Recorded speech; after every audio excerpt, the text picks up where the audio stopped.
Hello and welcome to Motley Gaming. I am your host Motley, and joining me is Ken. Say hi, Ken. Hey Motley, how's it going? Pretty good. Had a pretty good week up in RL Div 1, so it's nice to come over here across the pond and see what's going on in Gman. Let's go ahead and jump into how things are going in Div 5, shall we? Yeah, let's do it. Alright. So, to start with, we've got Drop Dead Gorgeous laying the hurting on our new Lizardmen team that has just joined us. And this actually looks like a fairly competitive game. Anything of note in this match? I didn't get a chance to look at it, but that MVP is sweet. That is a nice spot to get that MVP on. That source is... That's where you want it. They take so long to level up, and then eventually, hopefully, like, accelerate their progression. So, pretty nice spread of of SPP for Drop Dead Gorgeous 2. And they've got a perfect record so far in the division, so not exactly a surprise. Seeing them to do pretty well. Crowdog has just been taken the division by storm. All right. The next result that we had was Bane of the Living 2-0ing Ragged Princess. Yep. So, and I think the armor breaks tell the story. What do you think? Yeah. Oh yeah. Yeah. That's a lot of sore elves. Seriously, and that's 23 armor breaks out of 52 blocks. So that's, I think that's a little above average, maybe. Well, I mean, you're hitting armor value 7, so that's close to average. But our poor Wood Elf coach is having a rough time of it, I think. Oh yeah, he's smart. Yeah. The good news with him is his team is still mostly together. Looks like he's only had one player retired so far. So that's nice to see. And what was that? Sorry, I was going to say the MVP went to. That sucks. Oh yeah, that's always frustrating. Of course, it's the loner, and you always have to, if you have the money to hire the loner, you have to ask yourself if it's worth it too, because they might have a name that doesn't fit in your naming scheme, or at least that's the thing that keeps me up at night. The big things, right? The important stuff. The important stuff. Moving on, we've got the Chaos Monks with the 2-0 victory over Slip and Gets. So that's pretty impressive. Oh, looks like that was unfortunately a concede victory. But that does get 5 SPP on Adrian Monk, the Chaos Warrior, which is nice.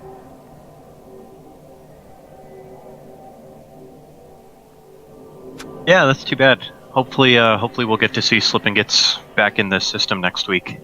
Yeah, I know our other team, the Mad Stompers, they were able to... I believe they just weren't able to set up the game in Week 3, but they're back and ready to play. So hopefully just a little snafu there.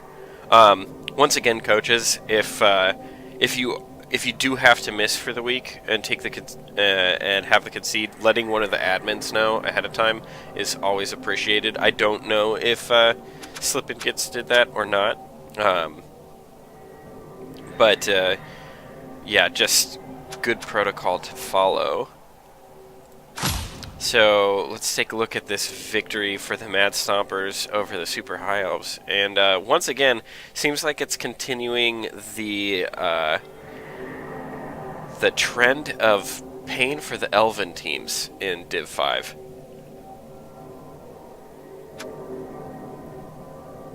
Yeah. Sorry, what was that, Ken? I didn't really have much of a comment there. Oh, Looks like it was yeah,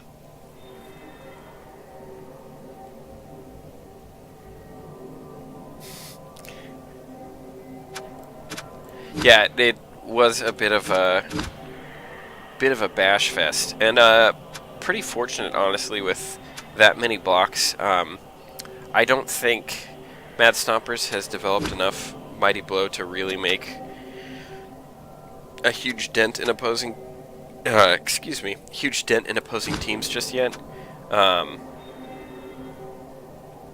star player point distribution. It looks like there was only one casualty. Yeah, that looks about right. But those two bulls are doing pretty well for themselves. Seem to be developing pretty quickly. Yeah, 13 and 11. 2 touchdowns. Yeah, Right hoof last game. That's great. that is really nice. 13 and 11 SPP. I'd imagine with him shuttling touchdowns onto these players, he's planning on getting sure hands on one of them.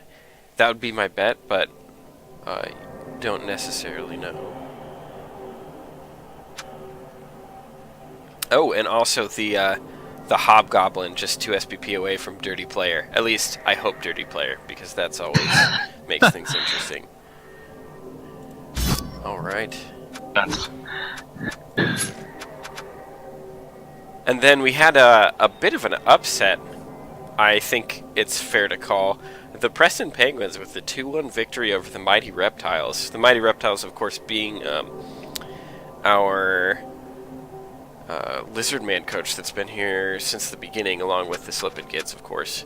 But that's a pretty fresh human team coming in, up against all that Strength 4 and coming away with the win.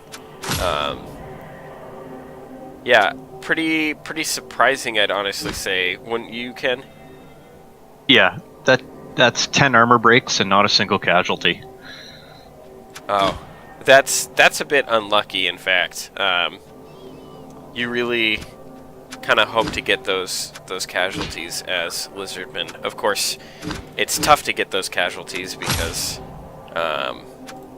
you don't necessarily have many skills that help you get those. So that puts Mighty Reptiles kind of tantalizingly close to some level ups on a couple of Saurus and the Croxagore. And then looks like he lost one of his skinks so far, but that's not necessarily surprising.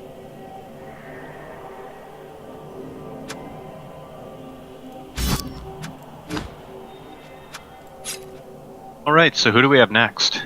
Up next, we've got the Is This a Furry Team versus another late ad in Dead Pirate Roberts IV. Looks like Furry Team with the 2-0 victory. And yeah, anything of note with this? Inigo Montoya. Oh, fantastic! That's kind of nice, getting a level up on a white and early on. Yeah. So what would you go for? What skill would you pick if it were a normal? Well, it looks like it was a normal, and it looks like our coach here took tackle on Inigo Montoya, which is an interesting choice. Let's see who he's facing up against soon. I can see that being effective against the elves and the 2 Lizardmen teams in the div, so I don't necessarily hate that pick. Dead Pirate Roberts IV. They are going up against the Bayrick Bricklayers next, so maybe he picked up that tackle to help deal with the skinks, I'm thinking. Yeah, that makes sense. Generally, I think on whites you go Guard or Mighty Blow if you want to go like support or One is a supporting player, one is a killer. But I can see the argument for taking tackle. And then, Ken, I think you predicted this last result. Dead game, our Camry coach, 0-0 against Nurgle. Yeah. It was perfect for it. Two teams that like shutouts. It is. So in a sense, neither team got what they want, but in another sense, both teams got exactly what they wanted. And a nice really got what they wanted. Yeah. The Inchworms got 3 injuries, so that's an additional 6 SPP going up there. Nice little spread of SPP as well. I really want to take a look at that Nurgle team. See how they're developing.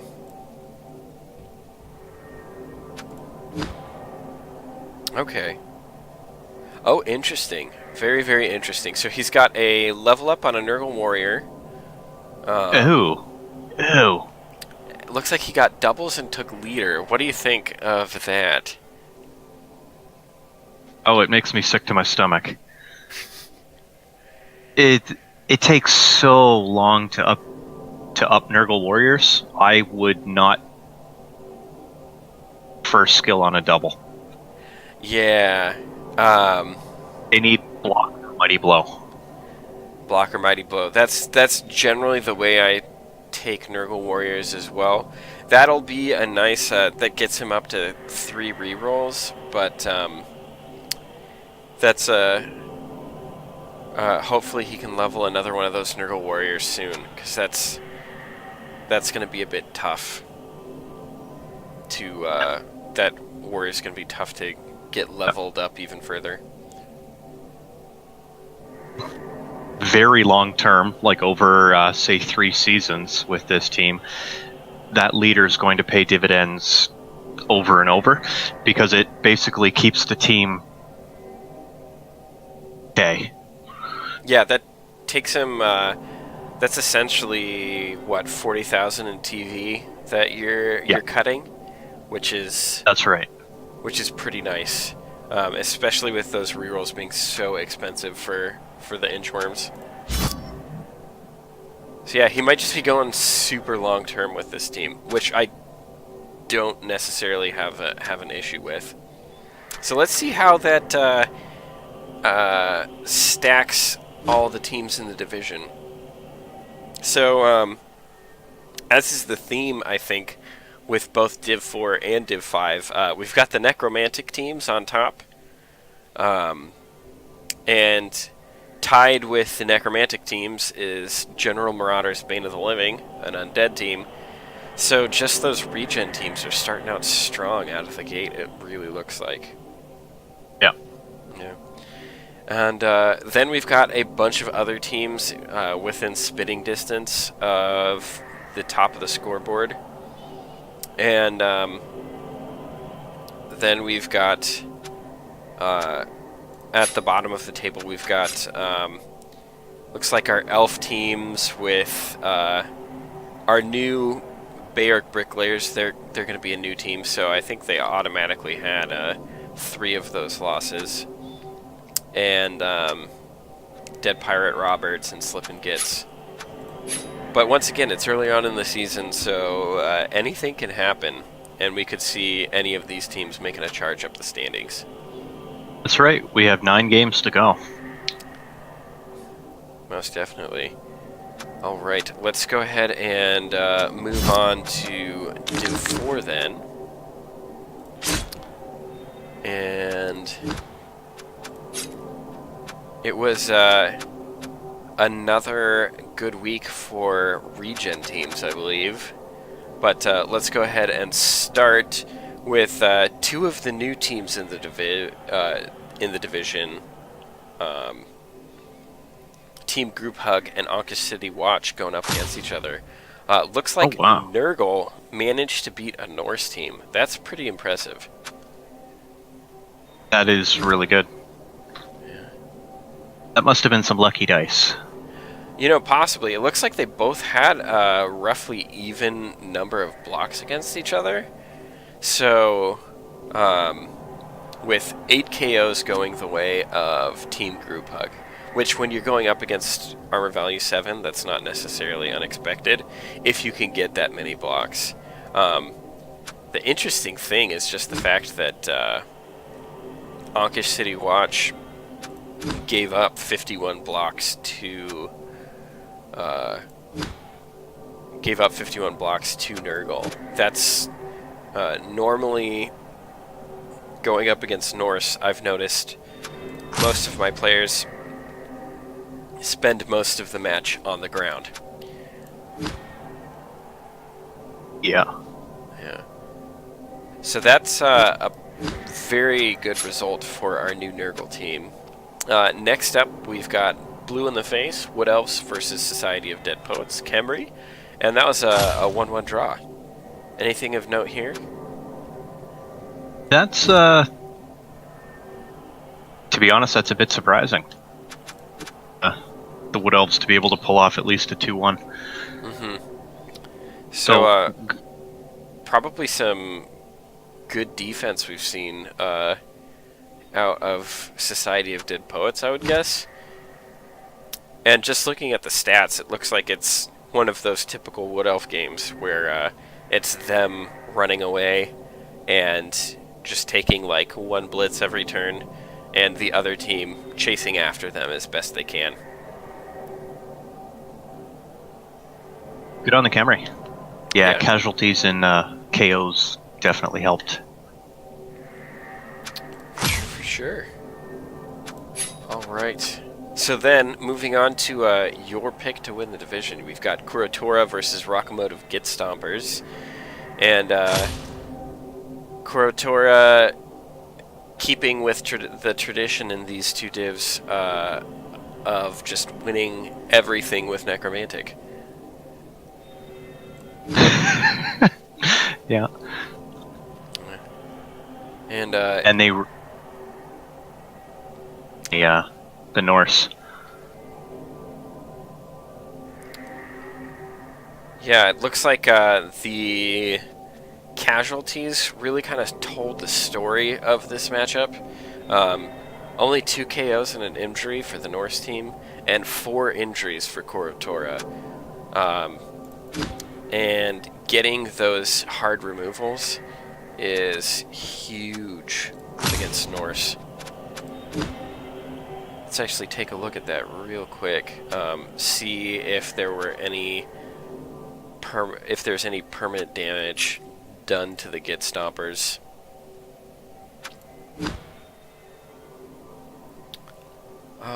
Looks like they managed to hold together pretty well. And they got the MVP on Pete Stoneclaw, which gets him Blodge.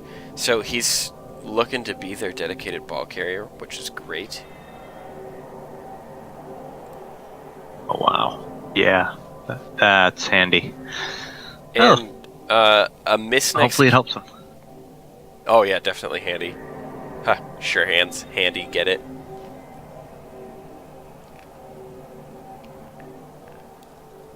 And looks like just a miss next game on Balrock, the Ulfwarner. So overall, not too bad for the Git Stompers. They can recover from that. As a Norse coach, if you can walk away with 5 casualties and none of them are perms, or the worst one being an MNG, like,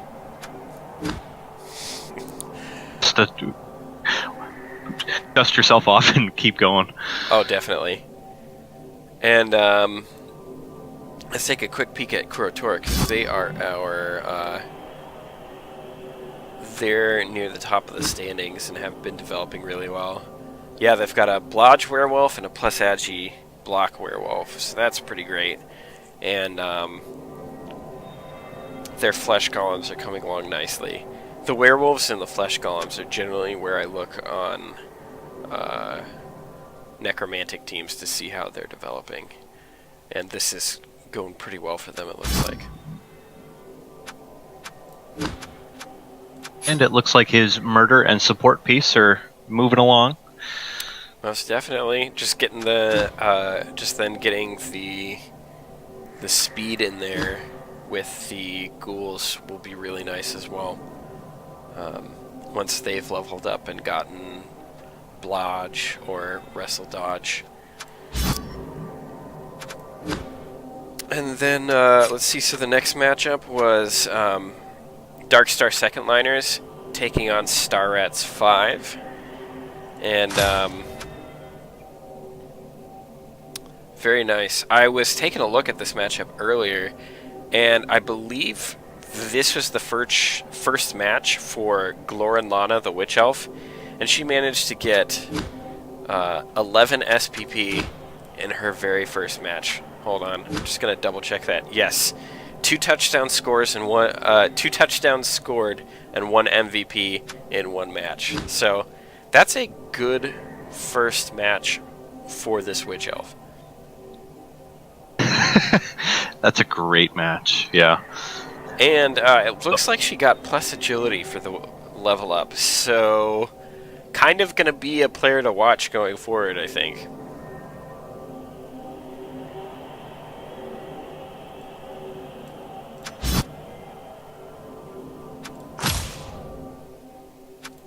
Only thing I hate more than an Agility 5 Witch Elf is a Mighty Blow Witch Elf. Yeah, yeah, So, and here's hoping she rolls doubles. most definitely. So going on, we've got Pimpleforder Drink Air versus 7 Circles, and looks like that is really interesting that he managed to pull off the win. The 2-0 win while getting outbashed by Chaos. Chaos managed to get 4 KOs and an injury, and Pimpleforder just 1 KO and 2 injuries. So, that's a pretty impressive result, I think, considering the way the stats lined up.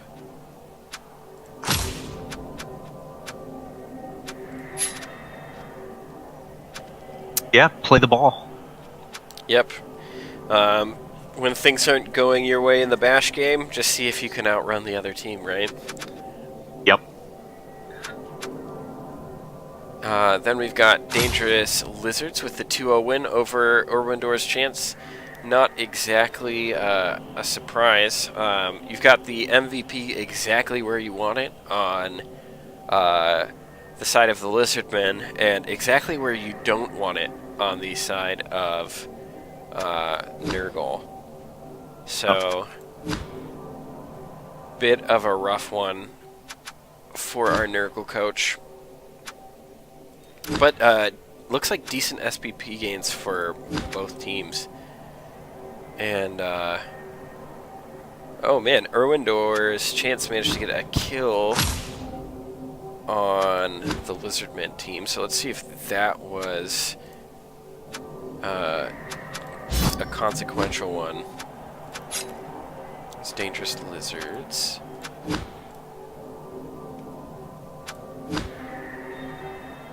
Looks like it was just a skink, so kind of expected, and also not that important. He's still got his 1-turn touchdown skink and his sidestep diving tackle skink, so pretty good on that. And finally, we've got Northtown Fish Boys. That's going to be, I believe, another... that's our new human team in the div. So thank you, Northtown Fish Boys, for joining us. Coach name, going to take a quick look at that. Ketzer himself. Thank you for joining us. We really appreciate you coming in late in this division, and good luck to you. We always kind of root a little bit for the coaches that come in late because you really help us out. Keeping everything together and getting as many games in as possible. And they get the 1-0 victory over No Doubt and Failure.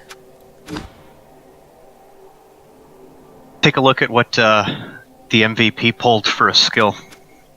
Oh, sure thing. Oh, very nice. Looks like he got doubles on the thrower, so took strong arm. So he's just going to be pinging... Game. Yeah, looks like he's going for the passing game, which is pretty good. That thrower's going to be worth his weight in gold.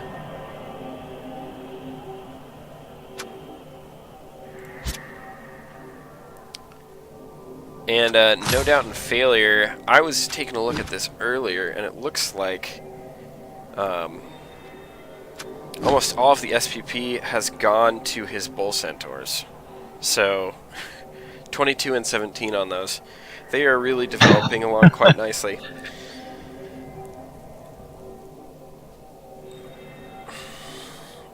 Yeah, 2 break tackle bulls. That's to pin down. Yeah. Going pretty crazy with them. So, that kind of wraps everything up for Div 4 and Div 5. It's going to be a bit of a short video this week. Sorry, everybody, but got a bunch of stuff going on this week, and I think we'll probably go ahead and see you next week when we recap Div 5. Thanks for joining me, Ken. Thanks for having me, and I promise, if someone plays over the weekend, I will watch at least 2 of your games. I'll try and do the same. All right. Thanks so much, everybody, and have a great week of Blood Bowl. Bye.